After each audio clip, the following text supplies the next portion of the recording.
नमस्कार, आप देख रहे हैं आपकी आवाज और मैं हूं शशि शेखर।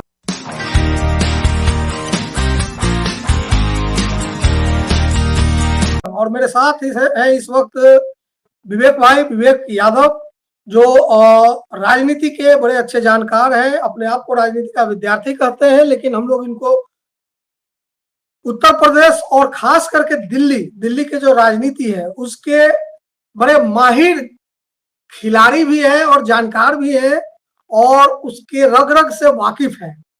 तो आज हम दिल्ली की बात करते हैं, चूंकि पूरी दिल्ली में इस वक्त जल संकट को लेकर के एक बड़ी चर्चा चल रही है। और लेकिन उससे पहले जो लोकसभा चुनाव के परिणाम आए उसको भी लेकर हम चाहेंगे कि विवेक भाई थोड़ा क्लियर करे, एक तस्वीर क्लियर करे आज की भी और आने वाले समय की भी, क्योंकि अगला साल बड़ा महत्वपूर्ण होने जा रहा है दिल्ली के लिए। तो स्वागत है विवेक भाई आपका। तो कहाँ से बात शुरू करें, जल से या कल से? कहीं से शुरू कर ले, लेकिन बात वहीं से शुरू होगी और वहीं पे खत्म होगी। जिस तरह की इस समय चर्चाएं हैं, खासतौर से तमाम सोशल मीडिया प्लेटफॉर्म्स पे और तमाम सोशल मीडिया इंफॉर्मेशन के जो चैनल है, यूट्यूब चैनल है, उन पर भी बहुत सारी चर्चाएं इस समय शुरू हो गई हैं, खासतौर से राइट विंग की तरफ से कि अरविंद केजरीवाल का जादू दिल्ली में खत्म हो गया है। तो इस पे हम लोग एक बात कर लेते हैं, मोटा मोटी समझने का प्रयास ये करते हैं कि क्या वाकई अरविंद केजरीवाल का जादू खत्म हो गया। नहीं, देखिए, एक तो मुझे जो ये लाइन है, ये लाइन मैं 2013 से सुनता आ रहा हूँ। जब मैं दिल्ली में था, पिछले 2-3 सालों से बिहार में हूँ, लेकिन जब मैं दिल्ली में था तो 2013 से ही मैं यह लाइन सुनता आ रहा हूँ विभिन्न राजनीतिक विचारकों और विश्लेषकों और पत्रकारों के द्वारा। शशि भाई, आपके भी काफी कार्यक्रम हमने देखे जिसमें आपने बहुत सारा स्पष्टीकरण दिया है कि ये मतलब मर्सिया पढ़ते रहिए, लेकिन आदमी का काम जो है वो सामने आता है। और मैं यही कहता हूँ कि राजनीति में मर्सिया नहीं पढ़ा जाता, पर मर्सिया पढ़ने का रिवाज नहीं है। और राजनीति में हर राजनेता जो है वो फिनिक्स जैसा होता है, वो जल जाता है एक समय, फिर अपनी राख से निकल जाता है। उसका बेहतरीन उदाहरण हमारे बिहार के रामविलास जी थे। हाँ, बिल्कुल। रामविलास पासवान जी, एक दौर था जब उनको 10 जनपद वाला जो उनका आवास था वो खाली, मतलब जो खाली करवाया गया था मोदी जी द्वारा, उससे पहले की बात मैं कर रहा हूँ कि वो लगभग उनको खाली करना पड़ रहा था, लेकिन लालू जी ने उनको फिर से राज्यसभा में भेजा। वो राज्यसभा में गए, 2014 में उन्होंने मोदी जी से हाथ मिलाया, 6 सीटें उनको बिहार में मिली और 6 के 6 लोकसभा सीटें जीत कर आए और वो केंद्रीय मंत्री बने। आज उनके पुत्र फिर से।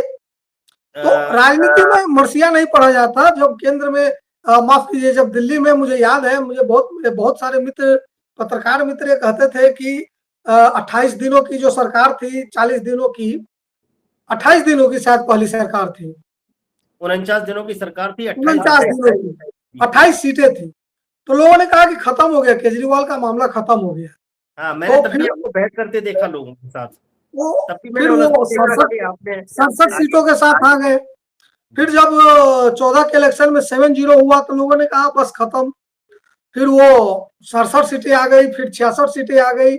लेकिन शशि भाई, यहाँ अब लोगों का सवाल कुछ दूसरा है। लोगों का कहना ये है कि पिछली लोकसभा के चुनाव हारने के कारण ये है कि आम आदमी पार्टी और कांग्रेस अलग अलग लड़े, इस बार दोनों साथ आकर के लड़े, और उसके बावजूद भी चूंकि वो चुनाव हार गए हैं दिल्ली में, और जीत का अंतर जो है वो भले ही कम हुआ लेकिन काफी है। इस पे मैं एक बात ये कहना चाहता हूँ कि चुनाव का पूरा सिनेरियो अगर आपको समझना है तो आपको बहुत बारीकियों में जाना पड़ेगा। दिल्ली का जो लोकसभा का चुनाव हुआ इस बार, ये बात सही है कि इंडिया गठबंधन के तहत आम आदमी पार्टी और कांग्रेस मिलके भी बीजेपी को नहीं हरा पाए। तो क्या 2025 के चुनाव में अकेले अरविंद केजरीवाल बीजेपी को हराने की स्थिति में है? तो यहाँ ध्यान रखने की बात यह है कि विधानसभा का चुनाव जब होता है और वोटर वोट डालने जाता है, हर वोटर के पास अपनी एक साइकोलॉजी होती है। लोकसभा का चुनाव में वोट डालने जाता है तब वो अपनी एक अलग साइकोलॉजी के साथ जाता है। दिल्ली में खास तौर से अरविंद केजरीवाल के लिए वोट नहीं पड़ा, चाहे इंडिया गठबंधन हो गया हो, चाहे वो अलग अलग लड़ते हो, यहाँ अरविंद केजरीवाल के लिए वोट नहीं पड़ रहा था। यहाँ वोट पड़ रहा था राहुल गांधी बनाम मोदी के लिए। तो यहाँ अगर लोगों ने वोट नहीं किया आम आदमी पार्टी को या कांग्रेस को वोट नहीं किया और दोनों मिलकर के हार गए, तो यहाँ जो लड़ाई थी वो थी नरेंद्र मोदी और राहुल गांधी की। लेकिन जिस समय दिल्ली का चुनाव होगा और वहां जब लड़ाई होगी अरविंद केजरीवाल बनाम बीजेपी, और बीजेपी के पास कोई भी मजबूत चेहरा हो, तो दिल्ली में बीजेपी की स्थिति फिर वही होगी कि जो एक स्विंग वोटर होता है, जो हिंदुत्व के नाम पे, राष्ट्रवाद के नाम पे केंद्र की सरकार में मोदी जी को देखना चाहता है, मोदी जी के नाम पे वोट डालता है, लेकिन जब विधानसभा का चुनाव आता है तब उसको अपनी बुनियादी जरूरतें ध्यान आती हैं और अरविंद केजरीवाल का चेहरा ध्यान आता है। अब यहाँ एक चर्चा और चल रही है कि भारतीय जनता पार्टी कह रही है कि नहीं साहब, वो जो अरविंद केजरीवाल ने वादे किए वो सब फर्जी है, पहले बोल रहे थे, अब कह रहे नहीं, इनको हम भी लागू करेंगे। दिल्ली में अभी स्थिति ये है कि बीजेपी अपने ही पैरों में कुल्हाड़ी मारती है। दिल्ली में लोगों के बिजली के बिल आना चालू हो गए।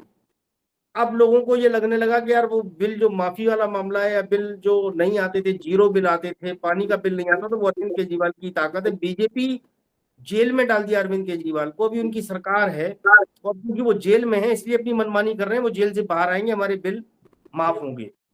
अरविंद केजरीवाल ही एक ऐसा आदमी है जो बिजली भी माफ कर सकता है, पानी भी माफ कर सकता है, और हमारे पास पानी और बिजली का जो पैसा देना पड़ता है वो बड़ी बचत होने वाली। 2025 में अरविंद केजरीवाल जी को इसका फायदा मिलेगा। अब आते हैं आतिशी सिंह जो बैठी हुई हैं जल मंत्री धरने पे, तो उसके पीछे शशि भाई मैं देख रहा हूँ पिछले 2 दिन से मीडिया में और खासतौर से सोशल मीडिया में और एक्स पे भारतीय जनता पार्टी के लोग पूरी तरह मतलब ट्रोल बने पड़े हैं, और तरह तरह की बातें वहां बोल रहे हैं, और फ्रॉड बोल रहे हैं, नौटंकी बोल रहे हैं, नाटक बोल रहे हैं। केवल एक चीज दिमाग में रखिए कि ये वो लोग हैं जिन्होंने बापू की हत्या में शामिल गॉडसे को अपना भगवान माना है, उस गॉडसे के मंदिर बनवाए, तो सत्याग्रह की ताकत को ये नहीं जानते हैं। मजबूरी ये है, दिल्ली में जल मंत्री ने क्या जो कर सकती थी जल मंत्री, वो उसने सब किया। आतिशी ने एलजी के सामने हाथ पैर जोड़े, एलजी को पत्र लिखे, हरियाणा की गवर्नमेंट को पत्र लिखे, वहां जाकर के हाथ पैर जोड़े, हिमाचल सरकार से पानी लाने के लिए उन्होंने बात की, और वो सुप्रीम कोर्ट के निर्णय के बाद हिमाचल सरकार ने पानी रिलीज किया। लेकिन भारतीय जनता पार्टी अपनी इस ओछी राजनीति के लिए जानी जाती है, उसने बैरियर लगा करके हरियाणा में पानी रोक दिया।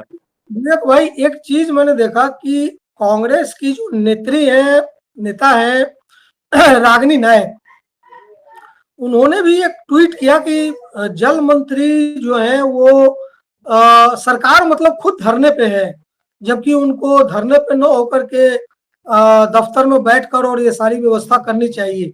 तो क्या लगता है कि मतलब कांग्रेस जिसके साथ जो मतलब अभी तक तो फॉर्मली इंडिया गठबंधन में लोग हैं और अगले साल चुनाव भी है, तो क्या लग रहा है कि दिल्ली को लेकर के क्या कांग्रेस की सोच क्या बन रही है दिल्ली को लेकर के? दिल्ली में दोनों पार्टियों ने ये तय कर लिया कि वो विधानसभा का चुनाव एक साथ नहीं लड़ेंगे, वो अलग अलग लड़ेंगे, और चूंकि वो उस समय कांग्रेस अपोजिशन में होगी, तो कम से कम सत्ता ना मिले तो अपोजिशन का पार्ट तो वो प्ले करना ही चाहेंगे, और वहां चाहेंगे कि उनको कम से कम अपोजिशन का रोल मिल जाए। तो वो अपना उनका ठीक है, बाजे में वो अपना जो भी वक्तव्य दे रही हैं वो दे सकते हैं। लेकिन मैं आपको एक बार बता दूं, जो हम लोग बात कर रहे थे अरविंद केजरीवाल जी की राजनीतिक भविष्य को लेकर के, तो आप ये मानिए कि दिल्ली में अब कांग्रेस किसके भरोसे है? कांग्रेस अल्पसंख्यक वोट के भरोसे है। अल्पसंख्यक वोटों में भी खासतौर से वो माइनॉरिटी में मुस्लिम वोट के भरोसे है। अल्पसंख्यक में तो सिख भी आते हैं, अल्पसंख्यक में क्रिश्चियन भी आते हैं, अल्पसंख्यक में जैन भी आते हैं। दिल्ली में सिखों की तादाद काफी है, क्रिश्चियंस की तादाद काफी है, और सबसे ज्यादा तादाद वहां मुसलमानों की है। तो कांग्रेस मुसलमानों के भरोसे है। लेकिन इस पूरे चुनाव में खासतौर से 2024 का जो लोकसभा चुनाव हुआ शशि भाई, इसमें मैं एक बात आपसे कहूंगा कि इसको अगर आप बहुत अच्छे से देखें तो कांग्रेस सॉरी जो मुस्लिम वोटर है उसका जो मिजाज बदला है, उसने जो बंधन से मुक्ति ली है कि भय में वोट नहीं कर रहा, वो बहुत सोच समझ के वोट कर रहा है। आप देखिए, देश को बचाने के लिए संविधान की जो लड़ाई लड़ी गई, संविधान बचाने की लड़ाई लड़ी गई, जो देश बचाने की लड़ाई लड़ी गई अपोजिशन की तरफ से, उसमें सबसे अक्लमंदी से अगर किसी ने वोट किया तो इस देश के दलित ने और इस देश के मुसलमान ने वोट किया।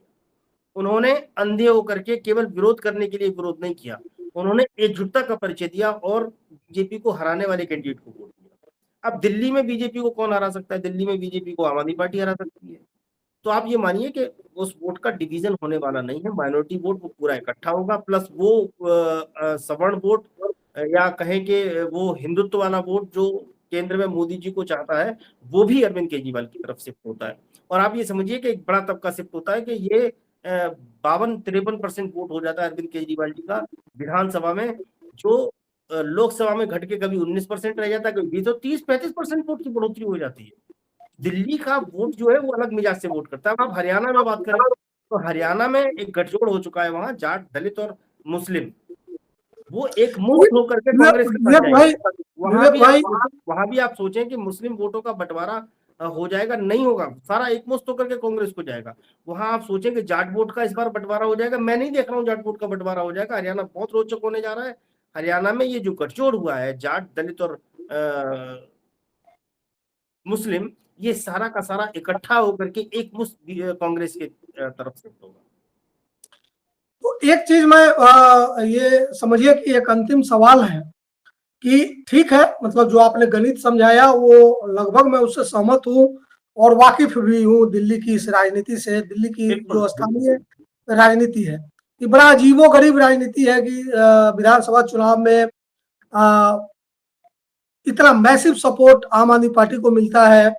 फिर शुरुआती के 1 या 2 एमसीडी इलेक्शन में बीजेपी जीत जाती थी, हालांकि इस बार आम आदमी पार्टी को फायदा हुआ, वो जीती। लोकसभा में लगातार तीनों बार जो है बीजेपी जीत जाती है। तो आपने बिल्कुल सही कहा कि जो पैटर्न है वोटिंग का वो थोड़ा सा दिल्ली का अलग है। दिल्ली और लोकसभा में एक चीज जो मैंने आपको कही तो वो ये है ना कि जब अरविंद केजरीवाल जी अलग लड़ते थे, आम आदमी पार्टी कांग्रेस अलग अलग लड़ती थी, तब भी अरविंद केजरीवाल को लोग वोट इसलिए नहीं देते थे कि अरविंद केजरीवाल तो प्रधानमंत्री बनने नहीं जा रहे हैं, वहां तो मोदी जी चेहरा है, तो मोदी जी को प्राथमिकता देते थे आधार पे। और इस बार चूंकि जब सब साथ मिलकर के दोनों लड़े तब भी लोगों को लगा दिल्ली में खासतौर से मोदी जी की पॉपुलैरिटी राहुल गांधी से ज्यादा है, जबकि उत्तर प्रदेश में ठीक उल्टा है। उत्तर प्रदेश में मोदी मैं यही आ रहा था खत्म, मतलब कंक्लूजन पॉइंट पे कि एक ही दिल्ली में मैंने कई दिल्ली और कई भारत को देखा है, मैंने भारत के अलग अलग हिस्सों को देखा है। तो ये दिल्ली को एक होमोजेनस एंटिटी मान के, स्टेट मान के, एक रूपता में देखने की गलती कोई नहीं कर सकता। नहीं करनी चाहिए। यहाँ उत्तर प्रदेश भी है, यहाँ बिहार भी है, यहाँ उड़ीसा भी है, यहाँ तमिलनाडु भी है, यहाँ पंजाब भी है, यहाँ पश्चिम बंगाल भी है। तो वो अपने अपने तरीके से हर इलेक्शन में वोट करता है, लोकसभा में अलग करता है, विधानसभा में अलग करता है, एमसीडी में अलग करता है। तो खैर, लेकिन अंतिम सवाल कि एक बड़ा अच्छा कहावत है कि संघे शक्ति कलियुग है, कि कलियुग में जो शक्ति है वो संघ में है, मतलब आरएसएस वाला संघ में नहीं, संघ संगठन में, संघे शक्ति कलियुग है। तो लगभग मैं जो देख पा रहा हूं कि 54% इस लोकसभा चुनाव में बीजेपी और 43% इंडिया ब्लॉक मतलब आम आदमी पार्टी 24% और लगभग 19% कांग्रेस। तो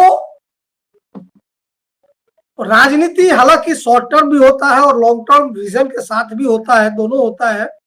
लेकिन जिस तरीके से इस चुनाव में इंडिया ब्लॉक का प्रदर्शन ऐसा रहा कि इन लोगों ने बीजेपी को अकेले दम पर बहुमत में नहीं आने दिया, तो क्या ये संभव है कि 2025 जनवरी तक समय, जब विधानसभा चुनाव का वक्त आएगा, उस वक्त तक राहुल गांधी और अरविंद केजरीवाल किसी ऐसे नतीजे पर पहुंचे कि दीर्घकालिक राजनीति को सोचते हुए दोनों आपस में मिलकर यहाँ का चुनाव लड़े? क्या इसकी संभावना 5% भी आपको इस वक्त दिखती है?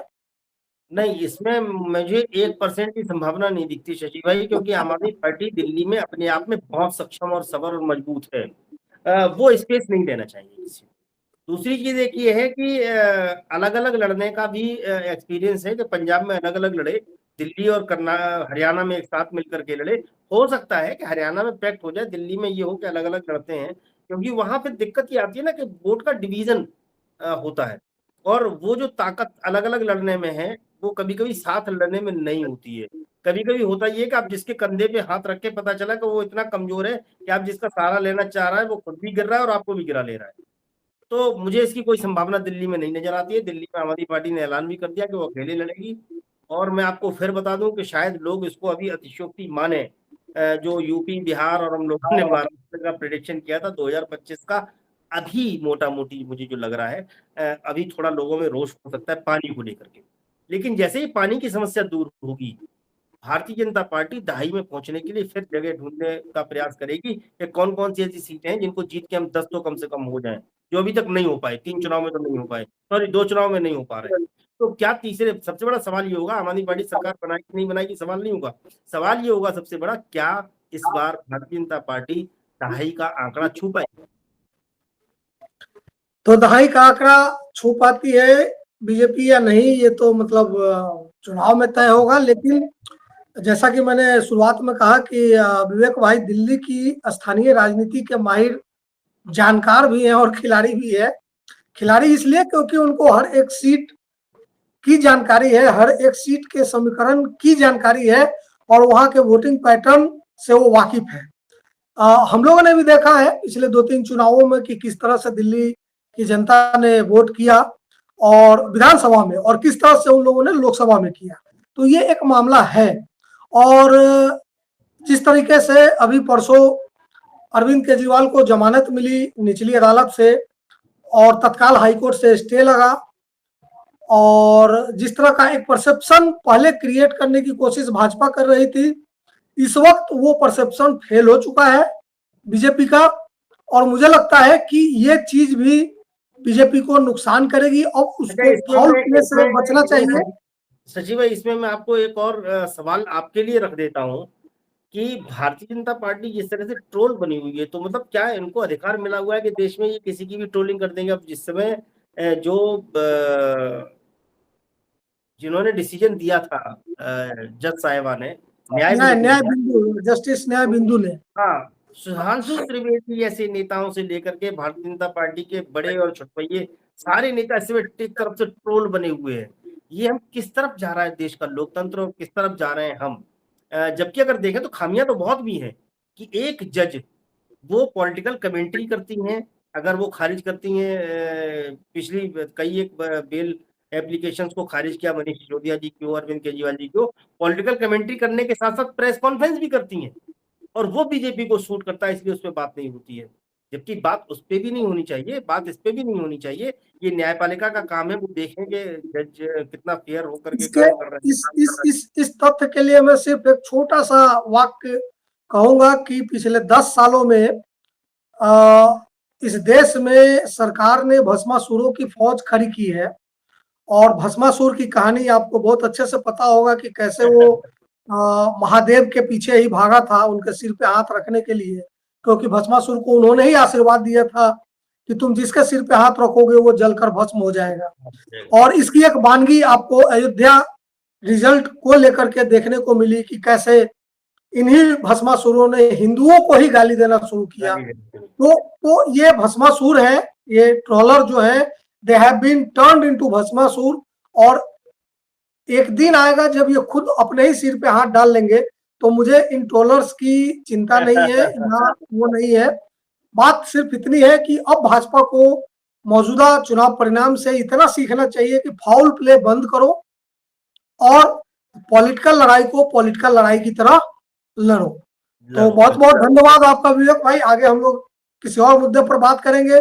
नालंदा की आपने बात की, उस पर भी हम लोग बात करेंगे, और ये बात भी करेंगे। मैं बता रहा हूँ कि एक हम लोगों का चैनल है पॉलिटिकल अड्डेबाजी करके, उस पे शशि भाई और संजय बासु जी एक बड़ा कार्यक्रम लेकर के आ रहे हैं, जिसमें बहुत सारे पर्सनालिटीज के लेकर के, हिस्ट्री की बहुत सारे प्लेसेस को लेकर के उसको डीबंक करने का प्रयास करेंगे कि आखिर उसका नैरेटिव इस समय गढ़ा क्या जा रहा है और उसकी हकीकत क्या है, तथ्यों के साथ। शशि भाई और संजय बासु जी इसमें शामिल रहेंगे। और मैं एक कर्टेन रेजर दे देता हूँ उस नालंदा इशू प्रकरण पर, कि जो लोग आज उस पर हाय तौबा मचा रहे हैं उनको यहाँ तक नहीं मालूम कि जिस समय नालंदा का परचम पूरे विश्व में फैल रहा था, उस वक्त उस पॉइंट ऑफ टाइम पर हिंदुस्तान में सनातन धर्म की स्थिति क्या थी। अब इससे ज्यादा मैं नहीं बोलूंगा। जानने वाली चीजें हैं, इसके लिए आप पॉलिटिकल अड्डेबाजी को जरूर सब्सक्राइब करिए और इंतजार करिए। शशि भाई और संजय बासु बड़ी कहानी लेकर के आ रहे हैं नालंदा को समझने के लिए, और आपके लिए काम आएगा, खासतौर से पढ़ने वाले बच्चों के लिए भी काम आएगा। इसमें बहुत सारी इंफॉर्मेशन छिपी होंगी। आज के लिए इतना ही, फिर मिलेंगे अगले कार्यक्रम में हम दोनों।